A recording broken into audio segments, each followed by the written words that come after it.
Halo semuanya, selamat datang di PTK Review. Bagaimana kabarnya? Aku harap kalian semua baik-baik saja. Pada kesempatan kali ini, kita akan menceritakan preman merah yang berjudul Honey. Dalam film ini akan menceritakan seorang preman merah yang sangat kuat, namun dia akan bertobat. Baiklah, tanpa banyak ngomong di awal, langsung saja kita masuk ke ceritanya.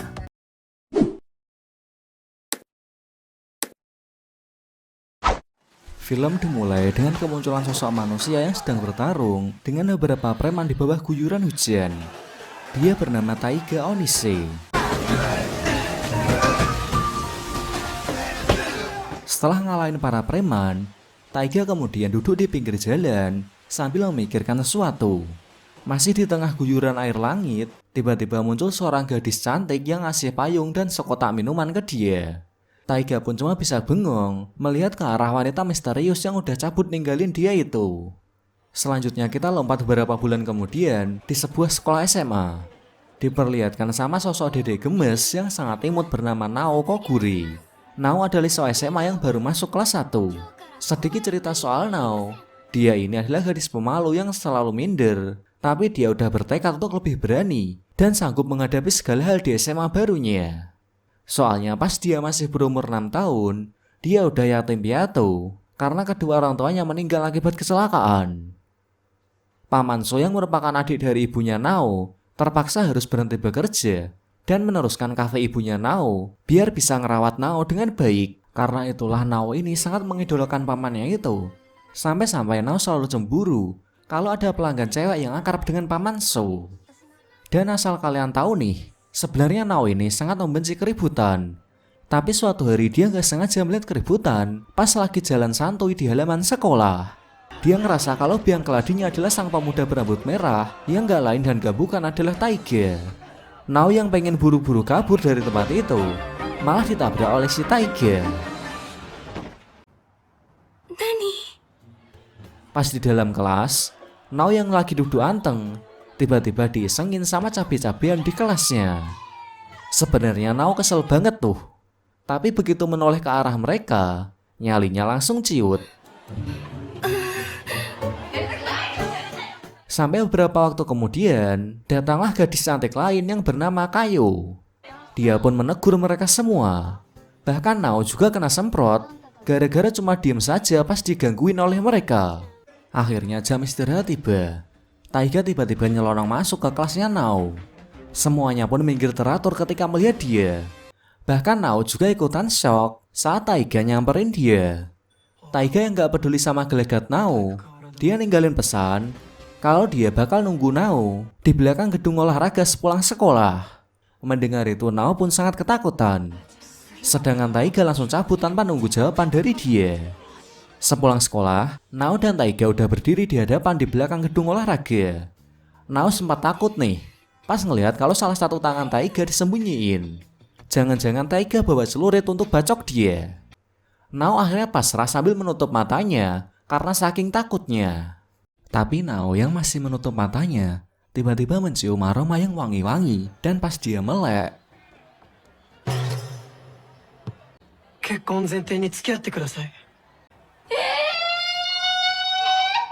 tentu saja Nao langsung shock guys. Tapi mau gak mau, Nao akhirnya nerima permintaan Taiga itu karena saking takutnya sama preman tersebut. Besoknya Taiga lagi sibuk masak untuk bekal makan siangnya. Sementara Nao lagi bersiap untuk berangkat sekolah dengan membawa bekal yang udah disiapin sama pamannya itu. Pas keluar rumah, Nao melangkah sambil mikir gimana ya caranya nolak Taiga. Namun ternyata si kampret Taiga ternyata udah nungguin di seberang jalan.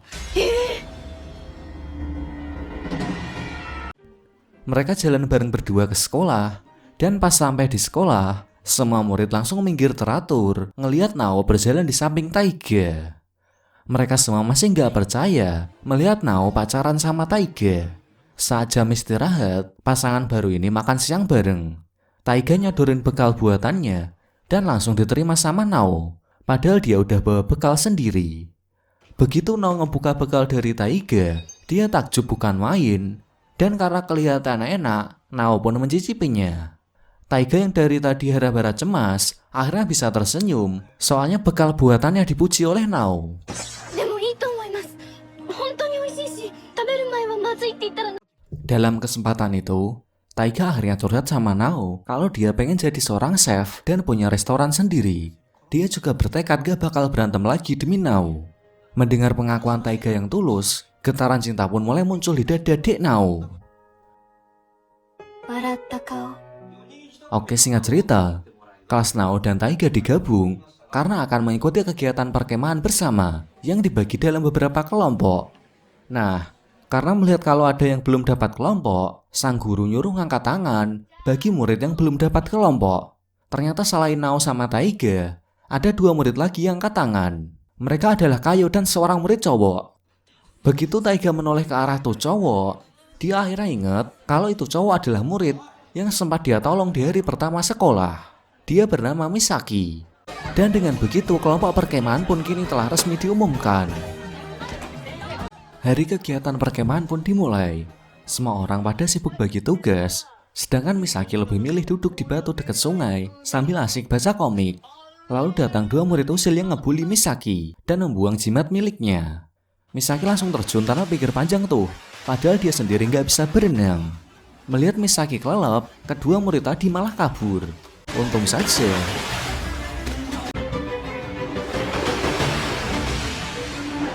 Sukses nyelamatin, Taiga langsung ngembaliin barang Misaki yang jatuh ke sungai tadi. Terus bilang sebagai temen, dia bakal selalu nolong di saat temannya itu sedang butuh pertolongan. Mereka berempat akhirnya balik. Tapi di tengah perjalanan, Taiga keingat kalau jaketnya ketinggalan pas nolong Misaki di sungai tadi. Nao pun nawarin diri buat ngambil itu jaket, biar Taiga bisa segera ganti baju. Alhasil Nao berlari dengan kecepatan cahaya menuju ke arah sungai untuk mengambil jaket Taiga. Beberapa waktu kemudian, pas mereka lagi asik ngobrol, tiba-tiba Taiga nanyain keberadaan Nao. Dan karena mereka ngejawab kalau Nao masih belum balik, seketika Taiga langsung meluncur mencari Nao. Di sisi lain, ternyata Nao lagi bingung cari jalan menuju ke sungai. Dia takut pas ngelihat ada terowongan di depannya. Soalnya dia jadi ingat sama trauma masa kecilnya ketika orang tuanya kecelakaan di terowongan. Walau begitu dia tetap nguatin hati dan berjalan memasuki terowongan. Sementara di sungai, Taiga menemukan jaketnya yang masih tergeletak. Dia pun sadar kalau Nao pasti kesasar. Dan sialnya begitu di dalam terowongan, Nao gelisah ketakutan dan panik gak karuan saat lampu di terowongan mendadak padam. Saking takutnya, Nao sampai jatuh lemas dan memori trauma masa kecilnya tiba-tiba muncul. Seketika dia pun berteriak sekencang-kencangnya sambil memanggil nama pamannya Sosuke. Sampai tiba-tiba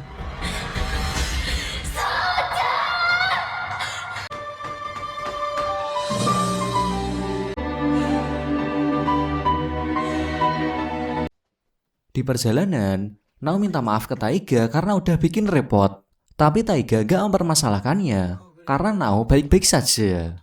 Sementara itu karena penasaran, Taiga nanya tuh, apa Sosuke itu orang yang disukai Nao?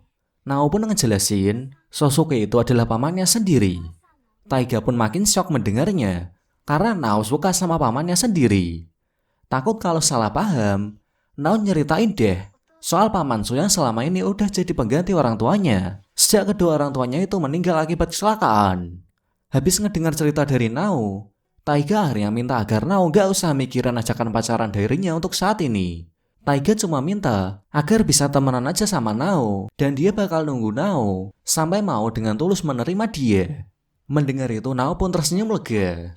Di sekolah Misaki kaget pas denger Taiga gak jadi pacaran sama Nao. Taiga kelihatan bingung tuh buat ngejelasinnya. Akhirnya dia cuma bilang kalau cintanya udah ditolak.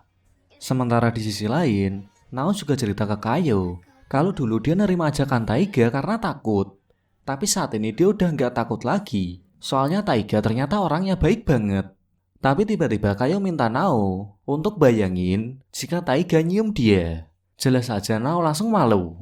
Gak taunya kalau Kayo cuma ngetes aja. Kayo ngomong kalau seseorang ngebayangin lagi dicium, berarti dia suka sama yang nyium. Keesokan paginya, Nao syok melihat Kayo yang diantar sekolah sama pria berambut gondrong. Dan mukanya juga tua-tua gimana gitu. Kayo bahkan gak malu tuh ciuman sama tuh cowok di depan gerbang sekolah. Tentu saja Misaki juga sedikit kaget pas dia tahu kalau ternyata Kayo udah punya cowok. Lalu di kelas Taiga, Guru datang sambil ngenalin Dede Gemes baru yang bernama Mishigaki. Dia pun memberi hormat ke semua murid yang ada di dalam kelas. Tapi pandangan matanya kok agak lain ya, pas dilihat sama teman-teman sekelasnya. Saat jam istirahat, Taiga mengembalikan buku ke perpustakaan. Di sana dia ketemu dengan Nao. Deg-deganlah dia. Lalu Taiga ngelirik ke arah Mishigaki yang lagi baca buku. Nao juga ikutan noleh. Terus Taiga ngasih tahu kalau Mishigaki adalah murid baru di kelasnya. Nao lalu bilang kalau buku yang lagi dibaca Mishigaki adalah buku yang pernah dibaca dia dulu. Isinya tentang bagaimana cara berkomunikasi dan bergaul dengan orang lain. Nah, dari sini Taiga akhirnya paham kalau Mishigaki susah untuk bergaul. Dan sejak saat itulah Taiga mulai ngebantu Mishigaki untuk bisa hidup normal. Hari demi hari Taiga mulai makin akrab tuh sama Mishigaki. Sampai suatu hari Nao gak sengaja ngeliat mereka berdua di koridor. Mereka pun bercengkrama dan tersenyum. Melihat itu Nao pun murung karena mereka semakin dekat. Dan tiba-tiba Mishigaki noleh ke arah Nao. Dan Nao pun langsung salting. Sepulang sekolah, Misaki menghampiri Nao yang lagi duduk. Dia bilang ke Nao kalau perasaan Taiga cuma tulus ke Nao bukan yang lain. Mendengar itu, Nao langsung tercerahkan terus pergi untuk mencari Taiga.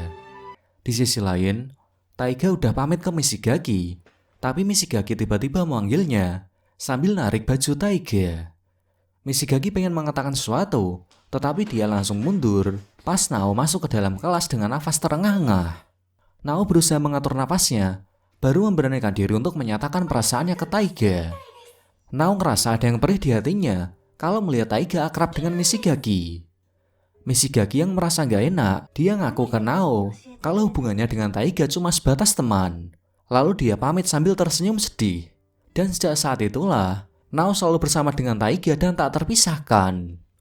Seminggu kemudian, dengan rambut yang sudah dicat hitam, Taiga memberanikan diri untuk datang ke rumahnya Nao. Di sana mereka berbicara empat mata dengan Paman So. Tapi saat itu Paman So masih ragu nih sama keseriusan dari Taiga. Dia akhirnya menyuruh Taiga untuk menghadap dia lagi kalau Taiga udah benar-benar rela berkorban untuk melindungi dan membahagiakan Nao. Suatu hari Taiga jalan-jalan sama Nao. Dia bilang kalau dia pengen ketemu lagi tuh sama Paman So. Dan tiba-tiba langkah mereka terhenti pas ngeliat Ikumi lagi nyium cewek selain Kayo. Ikumi yang ngeliat Taiga buru-buru nyamperin. Dia ngerasa kesel sama Taiga. Gara-gara Taiga, dia jadi punya catatan kriminal dan gak bisa ngelanjutin kuliah. Lalu Nao memberanikan diri buat nanya, apakah Ikumi udah putus sama Kayo? Ikumi kaget tuh pas tahu kalau Nao temenan sama Kayo. Dan anehnya Ikumi malah seneng mendengarnya. Seketika Taiga yang ngerasa ada aura-aura mengandung kejahatan. Dia mengancam Ikumi, jangan berani-berani yang gangguin Nao. Soalnya Nao cuma buat dia seorang.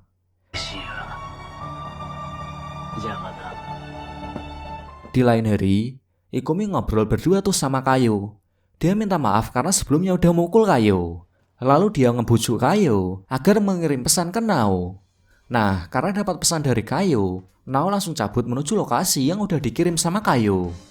Dan pas udah nyampe ke lokasi, Nao kaget soalnya di sana udah ada si kampret Ikumi dan dua temannya.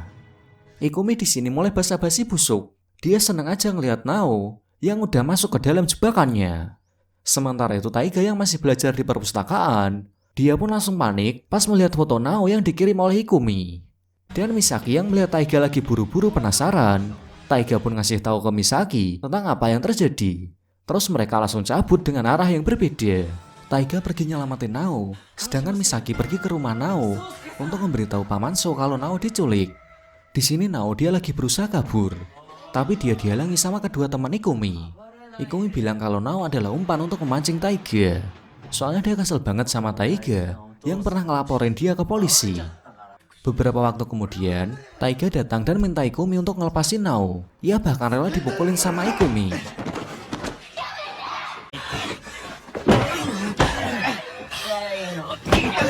Lalu tiba-tiba Ikumi berteriak kesakitan karena matanya pedih.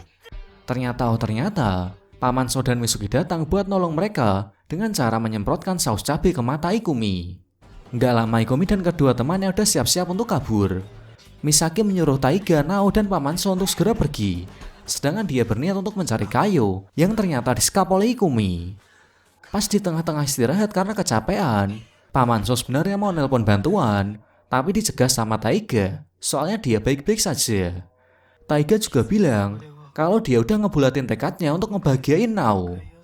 おにせくんのおかげでいじめられなくなった。 Dia juga ngomong kalau dia berencana bakal jadi koki, terus buka restoran sendiri. Mendengar itu, Nao minta restu nih ke Paman So. Soalnya saat ini dia bisa bangkit dan berani. Itu semua berkat Taiga yang selalu melindunginya. Seketika Paman So terharu mendengar pengakuan Nao. Taiga nyaut lagi nih. Dia bilang kalau sebenarnya Nao lah yang sudah ngelindungi dia sejak dulu. Jadi dulu pas dia habis duel sama Ikumi, Taiga duduk di pinggir jalan pas hujan lagi deres.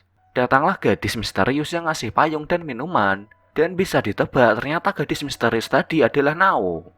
Sejak saat itulah Taiga mulai pengen berubah karena kebaikan dari Nao.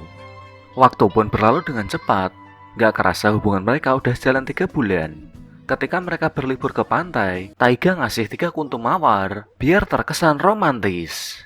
Taiga juga berjanji kalau setiap bulan bunganya bakal nambah 1 sampai berjumlah total 108.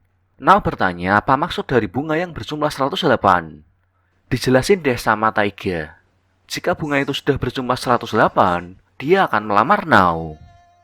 Singkat cerita, Taiga udah berhasil ngumpulin 108 bunga mawar.